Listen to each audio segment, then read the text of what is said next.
Welcome to the Authentic Spiritual Journey, a weekly podcast featuring real and practical spiritual conversations from fresh perspectives here on the Experience of the Soul podcast channel. Today, episode 287, we welcome special guest Raymond Ussery and Terri Gilbert from Love is My Religion. And now your host, Reverend Cynthia Alice Anderson. Hello and welcome to the Authentic Spiritual Journey. My name is Cynthia Alice Anderson. I am the host. I'm here today in 818 Studios with my producer. Good morning, everybody. This is Dave Croft, and welcome back to another episode of the Authentic Spiritual Journey. As always, we welcome you to a brand new week.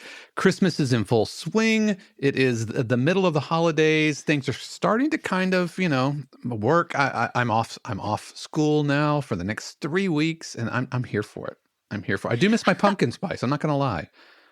I know you and that pumpkin I tell you spice. what, I became a pumpkin guy, but happy holidays, Merry Christmas, and all of that. Yes, happy to have you with us along your journey, dear friends. And today is a great, great day. And before we get into the show, because we have two special guests with us that we're going to introduce in a moment, but we love to thank our listeners around the country and around the world. As always, we just feel blessed and loved that you are listening and that you are sharing. And I always want to remind all of you too that, when we say we're way over 200,000 downloads now, we're the new platform. So we're starting to recount the numbers again. I don't know how I'm ever going to get a real count now, but that said, some financial support has come in and we are grateful for that. We're going to be on the air for months to come and hopefully years to come with the support that's coming in. So we're honored, we're grateful, and we are blessed to support your journey. So Dave, who are we doing a shout out for today? We're giving a shout out to our listeners in Washington, D.C., sending tons of energy, tons of positivity, hopes, prayers for everybody in Washington, D.C. Yep.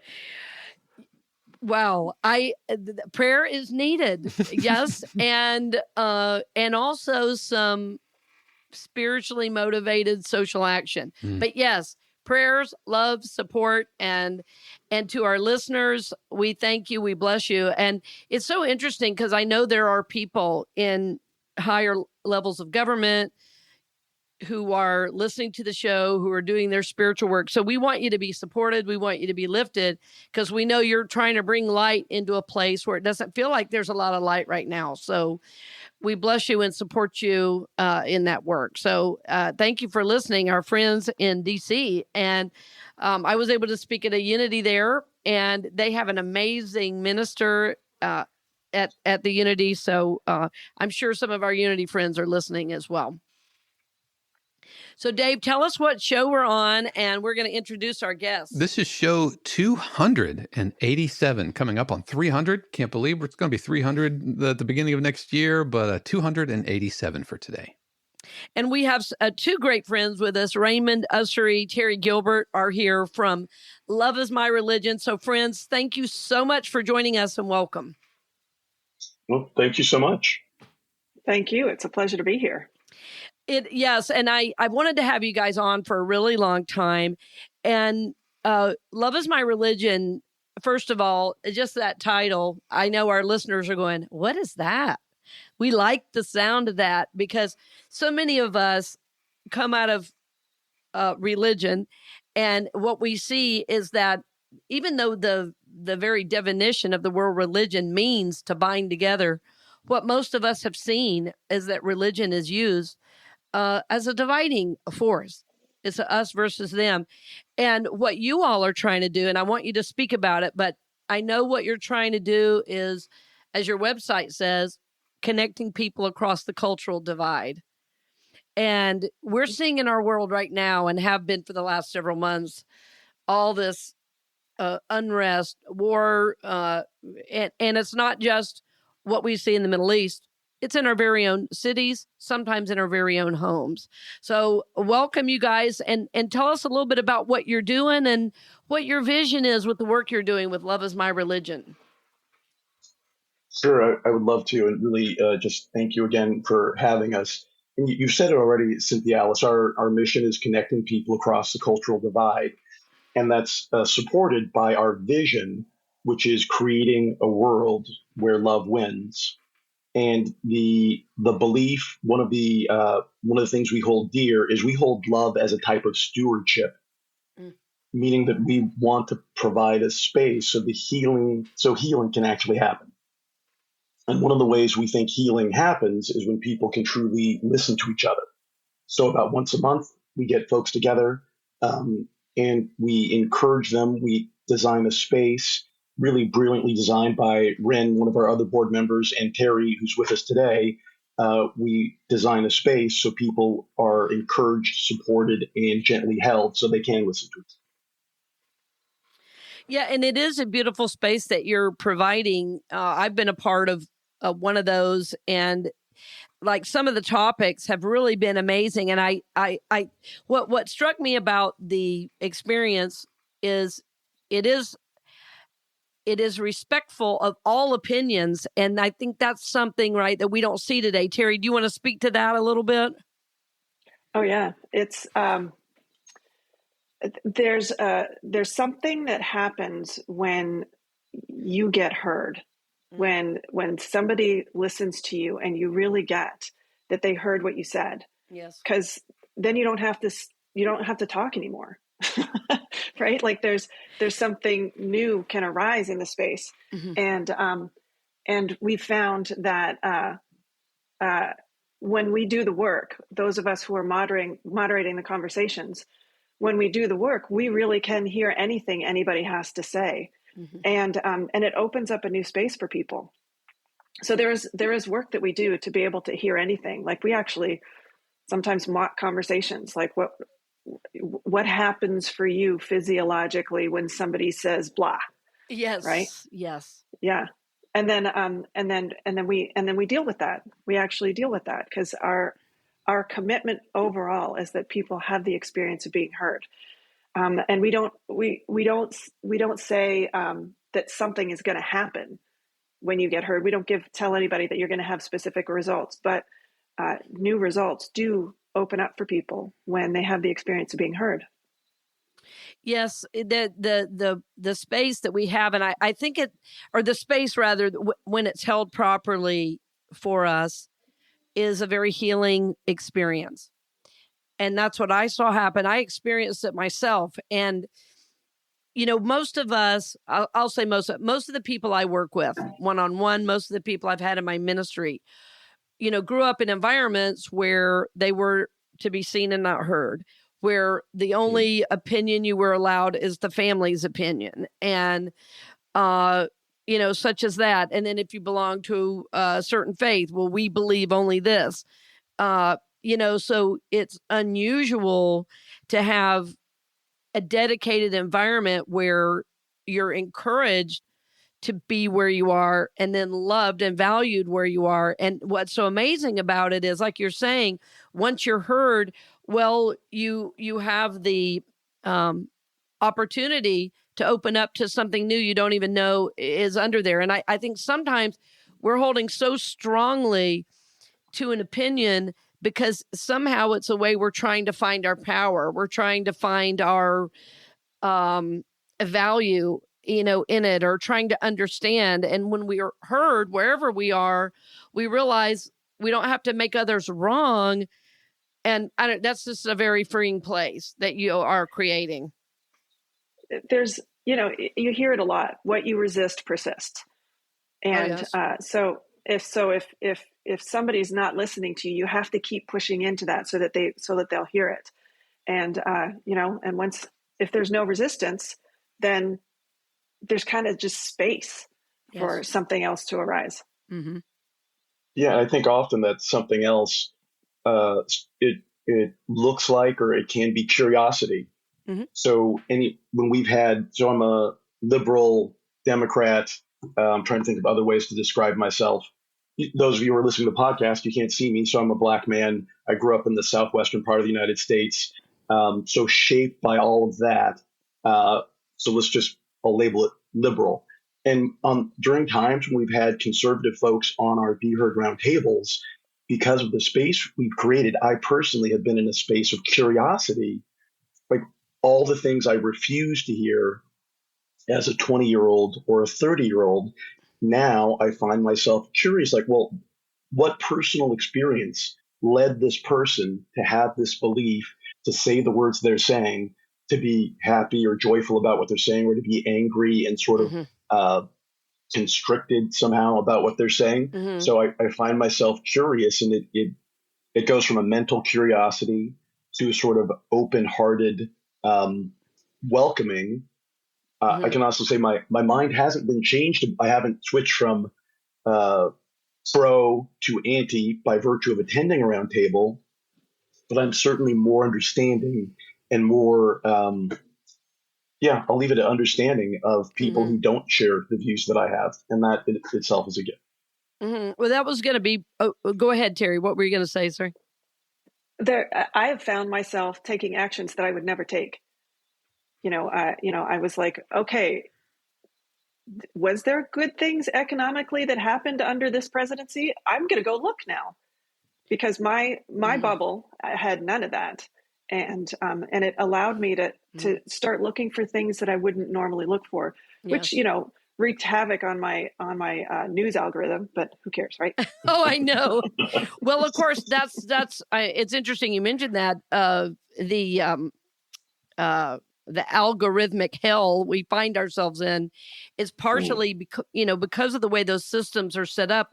We only hear more of our own opinion, and it has caused an interesting divide that to me is new in the certainly last decade, in a way that I had never experienced before. So, I grew up in the South, the youngest of a whole bunch of kiddos, the youngest of 9 kids. And we, in the rural South, and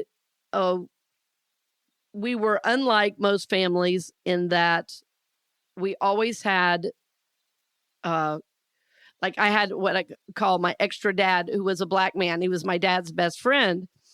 And so that's always influenced the way I look at the world, very different than most white folks.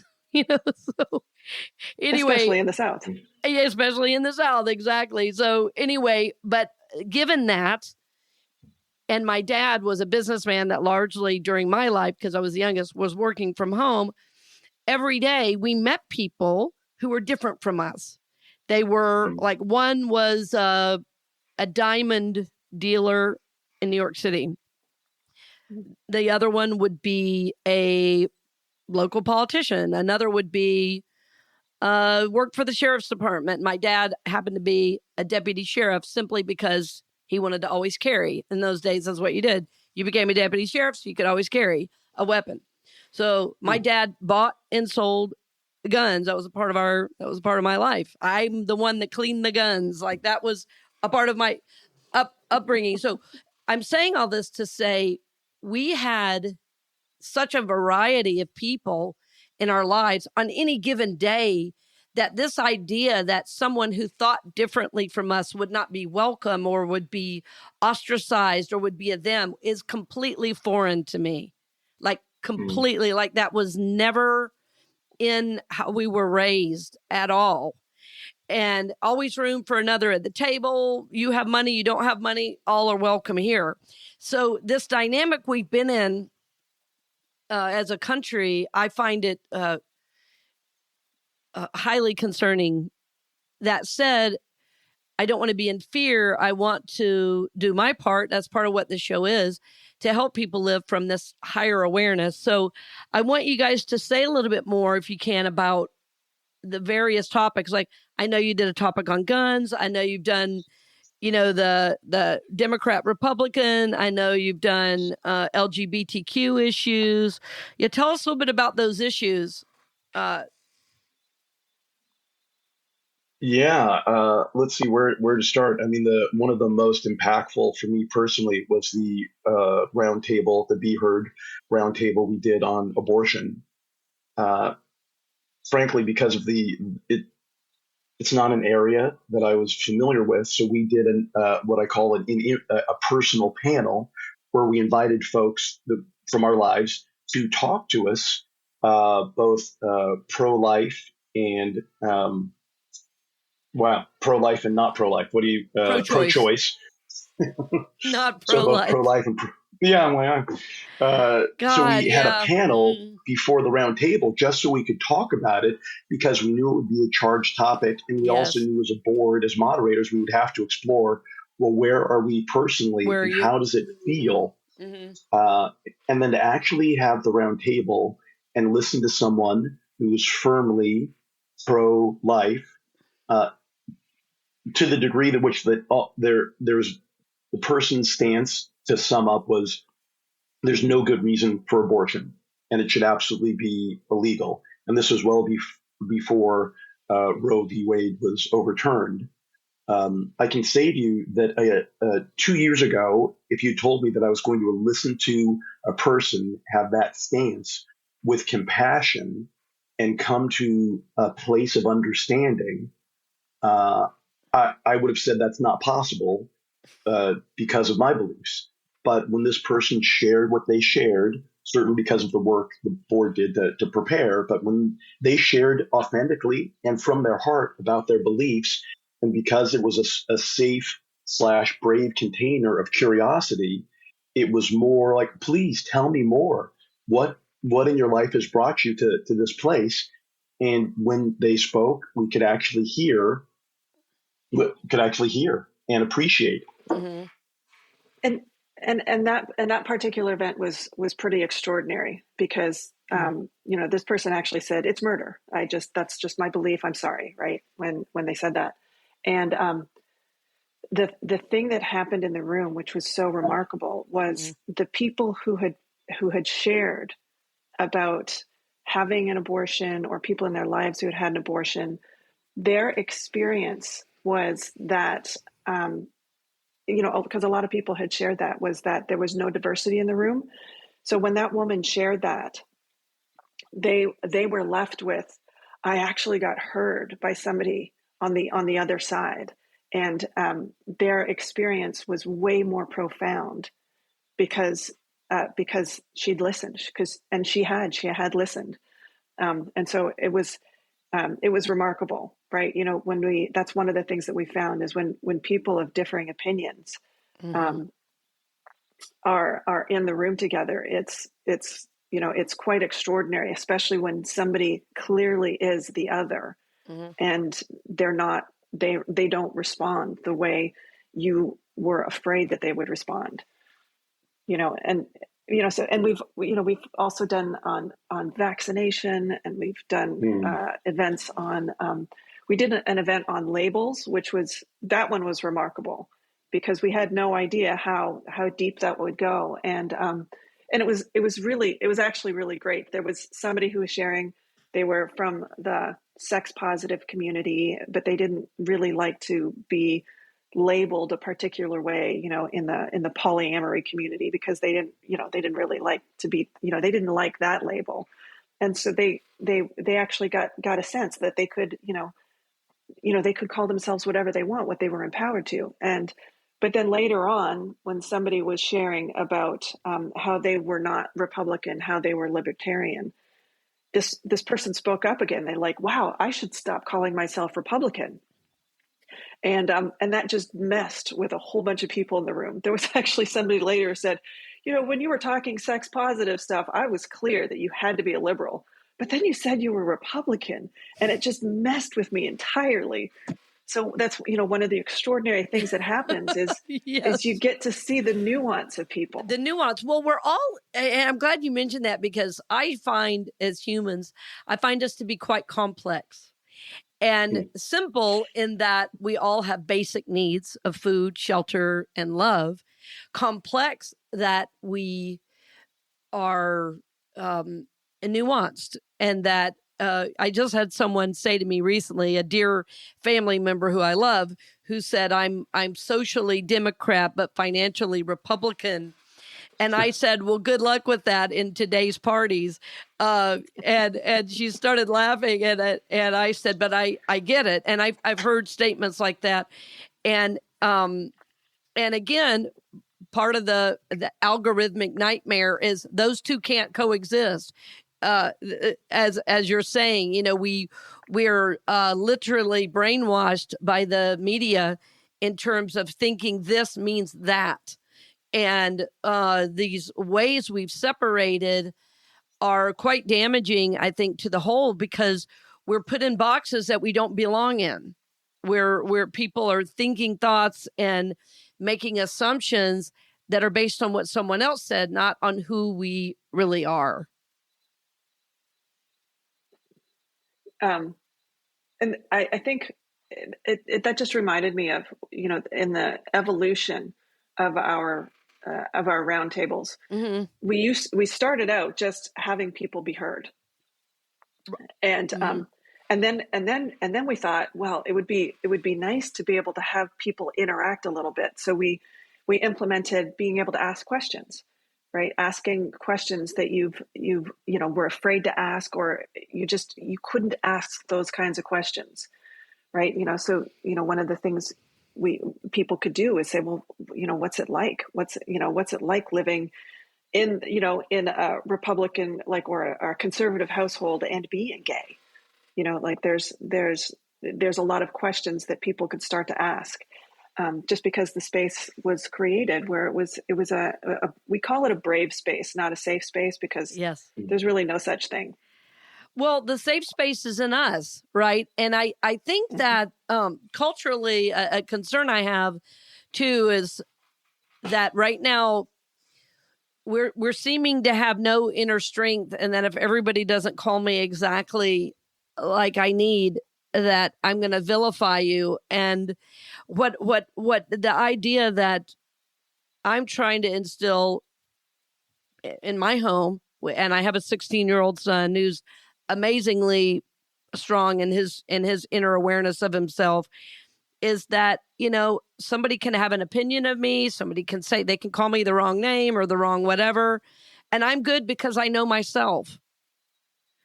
And, when I was talking about growing up, it's really interesting how in my 50s, in my 30s, I was noticing everything wrong with how I was raised. In my late 30s and early 40s, I mean, I've been in therapy since I was 15 years old. It's always been about healing.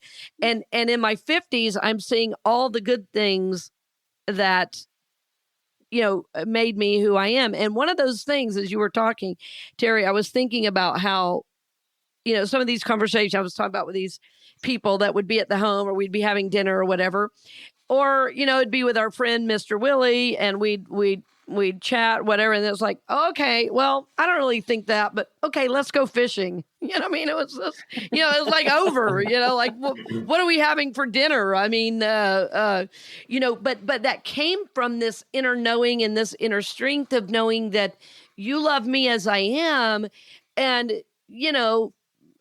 it's just where I'm at right now, and, cool. And so I feel like that's what you guys are trying to create is some way of knowing yourself to the degree that you can make room for others wherever they might be. And it doesn't mean you don't have values. It doesn't mean you don't have your own center. You know yourself even better. That's my takeaway from my experience with you all. Well, I know. It's so great that it's the thing. One of the things that you just said was about how when you're in your 50s, you can actually hear things a lot better, and that may actually explain our demographic some. We've got that older group that is more willing to be in the conversation. Mm-hmm. But we actually have had events where we had a young Black woman who was just sharing about traveling across the United States, and she said, something about how Republicans are racist, and because we'd done the work in the room, we said, hold on, right? That's not that those two things aren't equivalent, and they were this woman was getting ready to go on a road trip with her friend, and they were like, okay, well, maybe we should see this a little bit different, because they weren't going to be traveling in the South. So and that was one of the things that was personally gratifying to me, just to alter somebody's listening at a time when it was pretty critical. Oh, yeah. I Beautifully thought said. that was Raymond, what were you going to say? Yeah. just that, well, a whole bunch, but that was brilliant, that specific call. And I think on these calls, we actually, these forums, so to speak, we don't coach, but because we set up in the ground rules that generalizing or being disrespectful to a group of people is against one of the ground rules. So we were able to point back to say, oh, if you're saying this whole group is awful, that's not your personal experience. What is your personal experience? And that was a doorway into having this young person examine, oh, where they'd had a specific experience, but they'd begin to generalize it to a population of people. And I think one of the freedoms, one of the things that comes out of these calls is I believe an ability for people to go out in their lives and to get messy, because there's a safety in having one's beliefs and not talking about them, or only talking about them with people who agree. Yes. But I think people leave our calls empowered to talk to that uncle, cousin, distant friend that they stopped talking to for fill in the blank any reason, given today's climate change, guns, abortion, religion. Just pick a topic. I think people leave our calls. I think, and I feel, and I know from our survey results, that people leave our calls more empowered to go out and get a little messy, to be a little more brave in their lives and start to engage in those conversations, and to just to start to connect, perhaps in a way they hadn't connected to others before. Yeah, yeah. I think you're absolutely right, and I think if all that people got out of the calls was compassion for another, that's worth the work you're doing. And it's one of the reasons I wanted to highlight it, is the idea that everyone has to be right or wrong is a pretty hopeless place to be, because you think, what's wrong with everyone else? And there's no understanding, there's no wisdom gained. And again, my concern about the cultural tendencies to overjudge and retaliate and react has gotten us where we are. And even, watching this recent thing with Hamas, from the Palestinians and Israel, and then Israel's response and all of that. At the time everybody's vilifying Hamas, then the response is exactly the same, and that's glorified. So I feel that anything that's happening in the outer world is a reflection of our own inner process. It always has been, and it always will be. So I think that the healing that we have an opportunity to do as individuals is to look at that and say, is this a dynamic I want to keep living in my life, or do I want to find another way? And the truth is, it's hard to find another way. It takes a great deal of effort and self-love and discipline to question ourselves, because, we want everybody to give us the answer. We're in a society where, we're viewing society rather than participating in society, and so the spiritual call that I feel is to seek to watch my thoughts, guard my thoughts, to question my attitudes and my beliefs. Anytime I'm leaving somebody out, I know I'm not in a oneness consciousness, and that's what I believe I'm called to, for me personally. And, as I've watched my son and his spiritual development, that's where he's at. He's already at 16 understanding, if we don't move into oneness consciousness as a society, we're going to die. And all the greatest minds have said that. All the greatest minds in history have said that if we don't find a way to get along, we're going to annihilate ourselves. And so usually when we experience it on the individual, we're not really understanding the larger collective and how it's impactful and how it's a reflection of us. I'm just really moved by the what you said around self-love, because I really do think that part of what I think part of why the board all participates the way we do is because it builds something in us, right? Like there is, I love to do this because of how I grow with it. But I didn't see it until you said that, right? That a lot of the work that I've done is around, just loving myself so that I can stray, right? And I can look, right? Because I'm grounded, and that, and, in my own personal journey with my kids, that's one of the things that, I can't, that's definitely something I can't do for them. And so, that just creating the space for them to find that for themselves, that's the, I've got 3 grown kids, and each one of them has struggled, especially in that area right there. Just being able to be, just to love who they are and what they stand for and where they are in the world, that. So I love that you said that, because it just occurs to me like there's something about that we can bring to our events, and I'm going to work on how to incorporate that. So thanks. Oh, very good. Raymond, what were you going to say? Yeah. Oh, that's, who knows what I was going to say.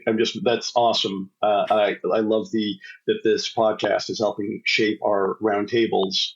But there was something I could hear about reflecting on my own inner process and borrowing from, it was probably A Course in Miracles, some text. And we worked it, we weaved it through our board effort, is that people are either an expression of love or a request for love. And certainly bringing out to our roundtables is valuable, but speaking or thinking about inner work in this moment, it's like, oh, I walk through my day or attempt to engage with people knowing that I'm a request for love or an expression of love, and that has, when I'm present, it opens my heart bigger and bigger, and I can actually see the light that someone else is. Whereas when I'm not in that space, it's like, oh, they're a distraction or they're obstructing my progress. Get the heck out of my way. Exactly. But now the shift is so dramatic. It's like, oh, I wasn't in my heart. I wasn't coming from, what we talk about around the round tables so just brilliant.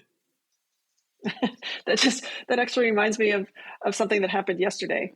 My husband and one of my kids were going at it, and he was sharing with me what was going on, and I'd actually just come from an event where I was I was really grounded. And one of the things that he said was, he says, she said this, she said that, and this, and I just don't have the space for that. And I said, well, what is taking up all of your space? Beautiful. And he said, well, when you put it that way, it just sounds stupid. Right. Just anger and resentment. That's all. Yeah. And then he's like, and he was fine. And he went back and cleaned up everything with her. So it was really great. Oh yeah. That's beautiful. Well, we did a show a few weeks ago called Space for Grace.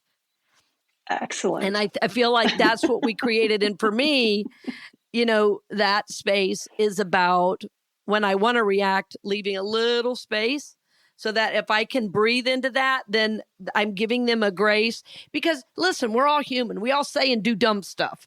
We all have personalities where we react when, there's some perceived threat. And sometimes it's totally unconscious, that reaction. But then if we surround ourselves with people that are doing similar work and they don't react, instead go, okay, so, then it, it gives us all a little hope that, oh yeah, I can come out of that. And in my house, we have a family honor code. We don't really have rules. We have a family honor code that either of us can enforce with the other. So one of the honor codes is telling the truth. Another one is to talk it out. Another one is to sing it out, which is really fun because you cannot stay arguing if you have to sing. It's hilarious.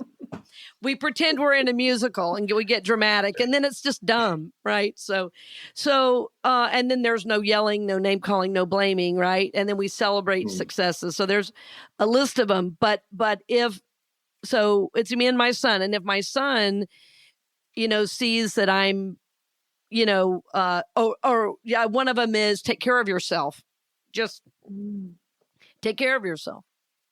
And if, wow, that's awesome. So if I'm doing all the stuff, he'll say, Mom, have you rested? And I'm like, oh, you know what? He said, well, you could just lie down for a while. I go, yeah, I could, or if he's saying, can you do this? Can you do that? And I'll say, I'm happy to help, baby, but are you taking care of yourself? How can I help you? Yes. And what can you do for you? And he'll go, I got it. He's 16. He's more mature than most 30-year-olds. And I really believe it's because he's been given a responsibility for that, to hold that code in his own heart rather than me saying, no, don't do this. No, don't do that. And that he has the power, if I'm out of alignment, to call me on it. I want him to. I don't want to be the kind of parent that yells and stomps through the house and scares everybody. I know my power without doing that. He's the best kid anybody can ask for. And I really think it's because he has his own power in this house. Not that there aren't, guidelines. Of course there are. Not that there aren't boundaries. There are. But he's part of holding the boundary as well for himself. Yeah. And so I feel like this is the work that you all do with it, respecting oneself, respecting each other. Like one of your phrases on your website is open ears, open minds, open hearts. Yeah. And so when you're going into any situation like that, I think chances are people are going to be heard and knowledge and wisdom is going to be gained. Yeah. Yeah, absolutely. And there's a reciprocal relationship of responsibility. We continue to call each other higher and higher. Yes. Beautifully said. Beautifully said. Well, Raymond and Terri, thank you so much. Dave and I always love having guests on the show, and especially the work you're doing with Love is My Religion. And I want to mention that, of course, in the show notes, we'll have a way for our listeners, if you guys want to, tap into what they're doing. The web address will be there, information, and, you can subscribe easily if you go onto their website, which is limr.us. And I think a pop-up, will come right away, that call to action to be a part of something.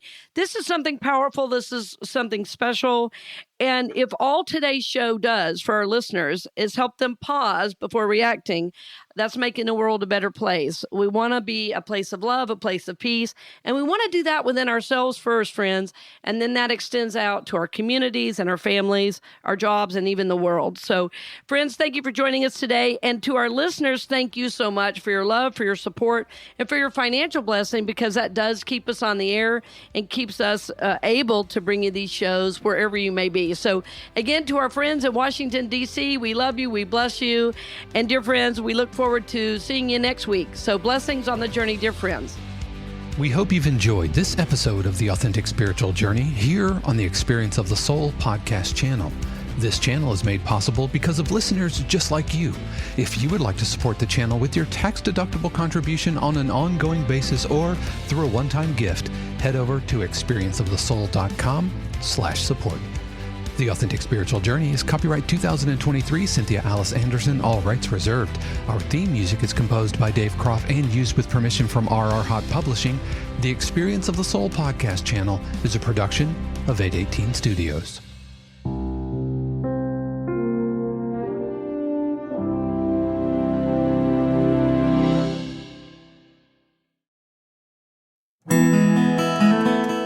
Hey friends, Sean here, your Experience of the Soul producer.